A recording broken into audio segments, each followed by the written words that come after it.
আজকে মায়াপুর ভ্রমণের দ্বিতীয় দিন। আজকে আর কোথাও যাওয়ার ছিল না। আজকে মন্দির দর্শন করেছি। তারপরে টুকিটাকি কেনাকাটির ছিল। তো কেনাকাটি করেছি। করার পর একটু ওই ওই টাইমেই আর কি এই ভিডিওগুলো শ্যুট করেছি আমি। আবার রাধে রাধে পোজও দিচ্ছি। তো এটা হচ্ছে সকালবেলার ছবি। তো সকালে চা খেতে বেরিয়েছিল, তো আমাকে ফোন করলো, বলল নিচে খুব ভালো কচুরি আর তরকারি পাওয়া যাচ্ছে। বাট আলু পরাঠাটা 40 রুপিস করে নিয়েছিল, তাই আমি আর খাইনি। আর ওটা অনেকটা লেটও হচ্ছিলো, তাই এই দিদিদের দোকান থেকে কচুরি খেয়েছিলাম। 5 টাকা করে কচুরি, সত্যিই বলছি খুব ভালো খেতে। ওই নামহট্ট ভবনের সামনে যে রাস্তাটাতে, এটাতেই পেয়ে যাবে। তো এরপর আমরা যাচ্ছিলাম গীতা ভবনে ভোগের কুপন আর কি কিনতে। মানে আগে থেকে তো জানোই কুপন আর কি না কিনলে খুব প্রবলেম হয়, যেটা আমাদের আগের দিনে হয়েছিল। একমাত্র সুলভ ছাড়া কোথাও লেটে পাওয়া যায় না। তো গীতা ভবনে আমরা যাচ্ছি। তো যাওয়ার পথে অনেকগুলো আর কি, এই রাস্তাটা তোমরা যারা যারা মায়াপুরে গেছো তারা তারা সকলেই চেনো।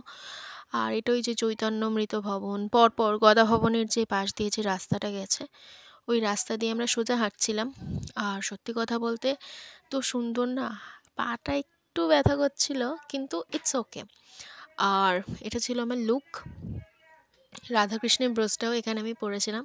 এখানে দেখছিলাম একজন প্রভুজি কামরাঙা পাড়ছিল। মানে সত্যি একটা মনোরম দৃশ্য। মানে ওদের চাষ, মানে ওরাই ওখানে হয়তো ফলায় জিনিসপত্র, মানে ফল মূল ওগুলোকে ইউজ করা হয়, তাই হয়তো খাবারে এত সুন্দর টেস্ট। আর এই রেস্টুরেন্টটা সত্যি বলছি, এরপর যেদিন আমি মানে যেবার আমি যাব, আমি এখান থেকে খাবো। এটার নাম আই থিঙ্ক গৌরাঙ্গাস এরকমই ছিল। ভেজ খাবারের গন্ধ বেরোচ্ছিল। মানে সত্যি কথা বলছি, একজন ননভেজ পার্সন হয়ে এইসব জায়গায় থাকলে ভেজ খাবারের প্রেমে পড়তে অবশ্যই বাধ্য। আর এটা হচ্ছে একটা পার্ক। তো এখানেও দেখতে পারবে আমি দোলনা চড়েছি, আমি মা দুজনেই। তো আমরা সবাই মিলে যাচ্ছি গীতা ভবনে। তো চলো যাওয়া যাক।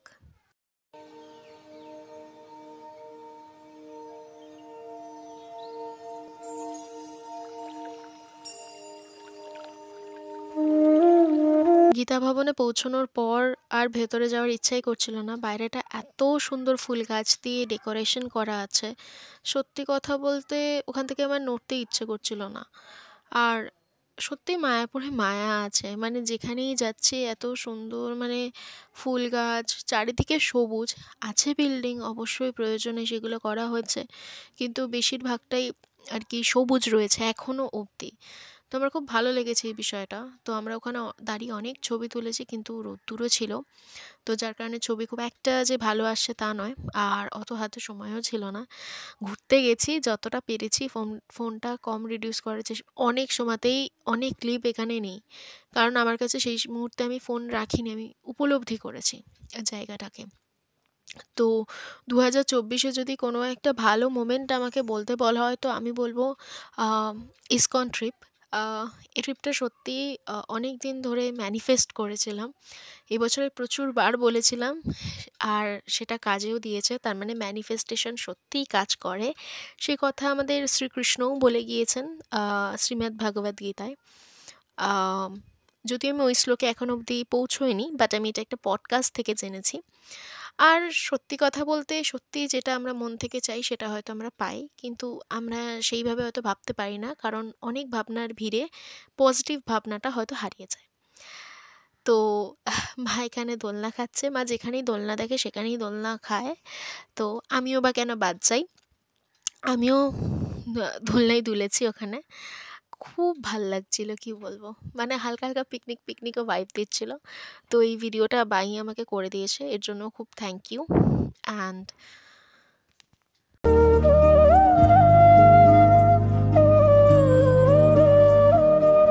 মায়াপুরের আরেকটা স্পেশালিটি, সবাই যে টাকা দিয়ে কিনে খাবে এমনটা নাও হতে পারে ভোগ। এটা হচ্ছে ওই ইসকনের বাইরে এরকম লম্বা একটা লাইন চলে গেছে, এখানে ফ্রিতে ভোগ প্রসাদ দেওয়া হচ্ছিল। আর না দেওয়ার কিছু নেই। তো আমি একদম দেখিয়ে দিলাম লোকেশনটা। এটা হচ্ছে ওই গদা ভবনের পাশের যে রাস্তাটা, ওটার বাঁদিকে বোধহয় পড়ে। খুব ভালো ছিল আর কি। ইসকন মন্দির থেকে বাইরে বেরিয়ে একদম পাশেই। আহ, তো এরপর আর কি, এরপর আমরা ওখানে যাচ্ছিলাম আমি আর প্রতিবেশী কিছু শপিং করতে, তো ওখানে নাম সংকীর্তন হচ্ছিল, বাচ্চা মেয়েটি কি সুন্দর গাইছে, তো তোমরা সবাই শুনতে পারো।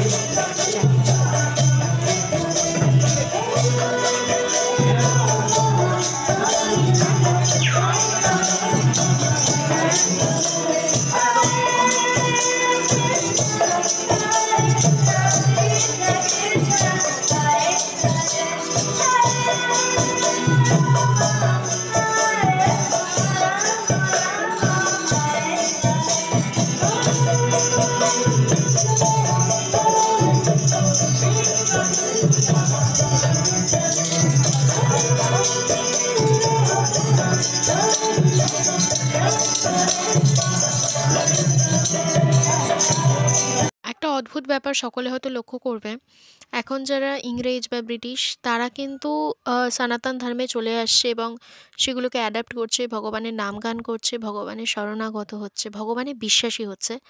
আর আমাদের ভারতীয়দের মধ্যে যারা সনাতনী ছিল তাদের মধ্যে ব্যাপারটা আস্তে আস্তে আস্তে আস্তে চলে যাচ্ছে। তো এটা খুব খারাপ একটা বিষয়, ওরা বুঝতে পারছে যে লাইফের আসল মিনিংটা কী, কিন্তু আমরা সেটাকে ভুলে যাচ্ছি। জানি না আমাদের কি হয়েছে, হয়তো মায়ের দ্বারা খুবই প্রভাবিত হয়ে পড়েছি। এই শ্রীকৃষ্ণের কাছে একটাই প্রার্থনা, সবাই যাতে নিজেদের জীবনের সঠিক মার্গটা চুজ করতে পারে।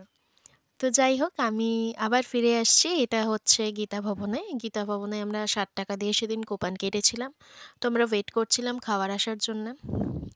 সব এখানে তোমার চেয়ারে বসারও ব্যবস্থা আছে, বাট আমরা পাইনি, ওটার দরকারও নেই।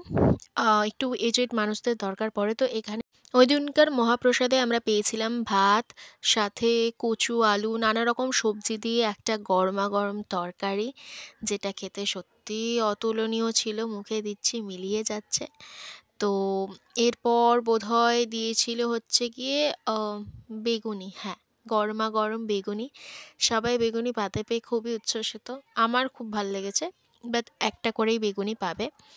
আর তারপরে পেয়েছিলাম হচ্ছে গিয়ে পনিরের তরকারি, পনির আর কাবলি মটর হয় না, ওইটা দিয়ে মানে চানা দিয়ে আর কি তরকারি। তারপরে রুটি দিয়েছিল, আর দিয়েছিল হচ্ছে গিয়ে পায়েস, সেটাও খুব সুন্দর খেতে।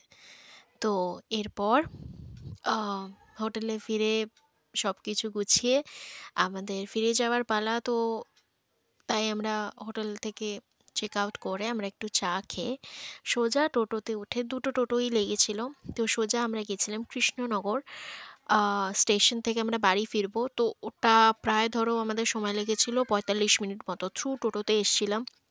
আর টোটোতে আসতে আসতে দুপাশের সিনারিওটা জাস্ট দেখো কি সুন্দর, ছোট ছোট মুরগি বাচ্চা, তারপরে ছাগল, তারপরে নৌকায় মাছ ধরছে, এগুলো দেখতে দেখতে আসছিলাম, খুব ভালো লেগেছে। তো তোমাদের সাথে সেই ভিউটা আমি শেয়ার করছি।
অবশেষে পৌঁছে গেলাম কৃষ্ণনগর স্টেশনে। তো সোজা টিকিট কেটে আমরা একটু ওয়েট করছিলাম, যেহেতু অনেকটা লেট ছিল। আমরা বোধহয় 6:30টার গাড়িটা ধরেছিলাম, 6:30 না 6:35, এই 20:35-এর মধ্যে কোনো একটা টাইম ছিল, ভুলে গেছি আমি। তো গোমাতা চলে এসছে স্টেশনে। তো ও কমলা লেবু নিয়ে অলরেডি চলে গেছে। ভালো করেছে, বেশ করেছে। আর ওদেরকে মারছে, অদ্ভুত ব্যাপার। আর একটা মহিষও এসছিল। তো আমরা ওয়েট করছিলাম, কিন্তু ওরা খুব, মানে, তুমি যদি ওদের ক্ষতি না করো ওরা তোমাদের কিছুই করবে না, এটাই হচ্ছে ব্যাপার। তো এটা হচ্ছে কৃষ্ণনগর লোকাল। এত দারুণভাবে ভিড় ছিল কি বলবো। আর ট্রেনের লোকগুলো বলছিল সব বোধহয় ইসকনেই গেছে, আমাদের এখন বসার জায়গা পাই না, এই সেই, মানে যারা আর কি রোজকার দিনের যাত্রী। তো এই আর কি। তারপর আস্তে আস্তে যদিও ফাঁকা হচ্ছিল, যত ট্রেনে আর কি আমাদের স্টেশন কাছে আসছে শিয়ালদা, তত লোকজন ফাঁকা হচ্ছিল। তো সবাই ঠিকঠাক করে বসতে পেরেছে। ওরা জানেও না ওদের ফটো টোটো আমি তুলছি। তারপরে এটা আমরা শিয়ালদা স্টেশনে নেমে গেছি। এবার বাড়ি ফেরার পালা। তারপরে বাড়ি ফেরাটাও একটা ঝামেলা, কারণ লাগেজ ছিল সকলের হাতে। তো একটা ট্যাক্সিতে আমি মায়ের কোলে বসেছি যদিও। যাই হোক, এটা প্রত্যেকবারই হয় আমার সাথে, মানে আমাকে এখন অবধি কোলেই বসতে হয়, আমার জায়গা পাওয়া যায় না। তো তো আমরা ফিরে এসেছি। তো আশা করছি তোমাদের ব্লগটা ভালো লাগবে। আমার সাথে তোমরাও ইসকন ঘুরে কেমন লেগেছে প্লিজ জানিও কমেন্টে। আর বেশ কিছু ছবি আমি লাস্টে অ্যাড করে দিলাম। যারা যেতে পারোনি মন খারাপ করো না, মন থেকে চাও, নিশ্চয়ই তোমরা ইসকন যেতে পারবে। আর আমিও এটা মন থেকে অনেক দিন চেয়েছিলাম, তাই হয়তো আমি যেতে পেরেছি। আমি ভাবতাম যে আমার হয়তো যাওয়া হবে না। আমি লাস্ট ইয়ার পুরীতে গেছিলাম, কারণ সত্যি কথা বলতে অনেক সময় আমরা যা চাই সেটা হয়তো সময় পাই না, তার হয়তো কোনো কারণ থাকে, কিন্তু পরে ঠিকই আমরা সেটা পেয়ে যাই। তো স্টে টিউনড, আর অনেকটা ভালোবাসা, অনেক ভালো থেকো।